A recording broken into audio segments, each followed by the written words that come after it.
Hi, I'm Dr. Boyce Watkins from YourBlackWorld.com, and today I got home from a long road trip. I've been gone for about a week, and like much of the world, I get on the internet and I'll type random things to try to see what the latest developments are in the media. And so sometimes in Google, I'll just go in and I'll type Zimmerman to know what's happening with George Zimmerman, the guy who is on trial for second-degree murder, for the murder of Trayvon Martin, or the death of Trayvon Martin, rather. So we don't know if it's a murder yet. I guess we have to see if he's convicted.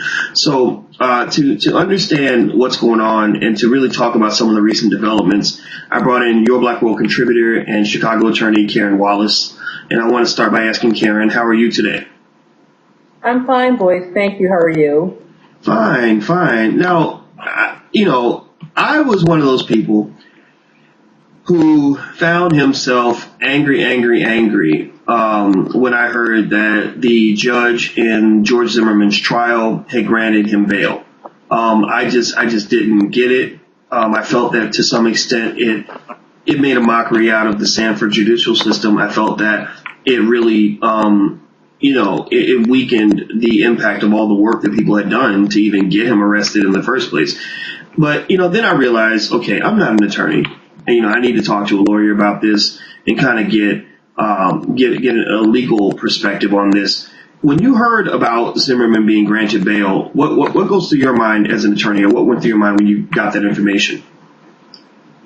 Well, as an attorney, of course, given the sensitivity of this situation, I am an attorney, but I also look at it as a citizen.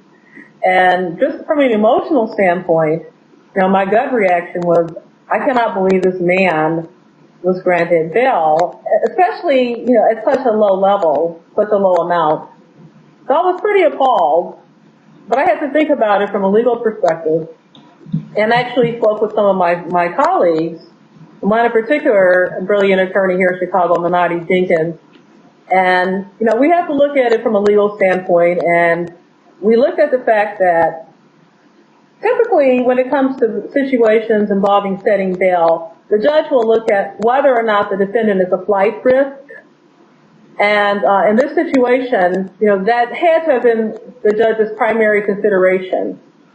And so we analyzed whether or not Zimmerman, is a flight risk. And we thought about it. We said, well, probably not. First of all, everyone knows who he is. Everyone knows his face. If he tried to get away, he wouldn't get very far. Also, the fact that, the bail was set low, but his family is not of great means, as far as their wealth.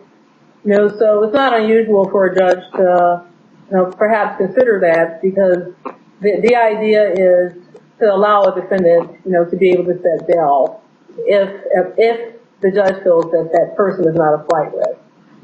And, we can look at it, and I'm sure, your viewers, your Black World viewers are saying, well, we have seen cases, where a defendant has, killed someone, and, the bail is set much higher than it was set for Zimmerman. And I agree with that. And I can't say why, in this particular case, the judge set the bail at $150,000. This means Zimmerman has to post $15,000. Today I heard that he's not able to post it. He planned to post it over the weekend, but I understand he doesn't have the funds. But I'm sure by next week he'll have the funds. I'm very sure of that. And so why it was set low, I don't know. And I can speculate as a lawyer, we try not to. But, I definitely can speculate. I know it's a small town. The judges probably have relationships. Zimmerman's father is a judge. So I can think of some possibilities, but I don't know. I really don't know for sure why it was set so low. But the standard is whether the defendant is a flight risk. Interesting. I've always speculated that Zimmerman was a flight risk. just because I think a lot of people would be flat risks in that situation. You're the most hated man in America. You're facing a lot of time in prison. You're not accustomed to being held accountable for your actions. You've got parents that will defend you no matter what, that will do anything to keep you out of jail. That really played a part in my speculation that Zimmerman, I was surprised that they were able to go get him. I really thought Zimmerman was already gone. But, he did turn himself in and he did, so he did some things that I didn't think he would do. I do know that the attorneys now, at least according to the Associated Press, the attorneys are planning to get him out of Sanford and maybe even out of the state of Florida. And the judge says that he can leave Florida if he gets sufficient permission to do so. He's going to have to wear an electronic monitoring device and all these other things. So I guess you can say that the chances of him leaving the country are now slim to none. But just the idea that he was granted bail, it's a little bit of a slap in the face, I think, to a lot of people who really believe that if Trayvon Martin had killed him, he wouldn't have been given all these luxuries. He wouldn't have been given the chance to sort of sit outside of jail for all those weeks, or maybe even possibly get away scot-free if national media attention had not been thrust on the case. I mean, you think about this. Imagine if the Martin family had not been able to get the attention of black media, who spread the story to the white media. George Zimmerman never would have been arrested. He'd be scot-free right now, and so I think that is, that's very telling in terms of how things are done in Sanford. And, so let me ask you this. When you say that you think he's going to have the funds by next week, what are you thinking? Are you thinking that his family's going to put the house up, or do you think people are going to make donations, or how do you think he's going to get the money in order to make his bail if he can't make it right now? Well, I read a lot of the blogs, and George Zimmerman has a lot of support. It's incredible, but he has a lot of support. And I think money's going to come in from different sources.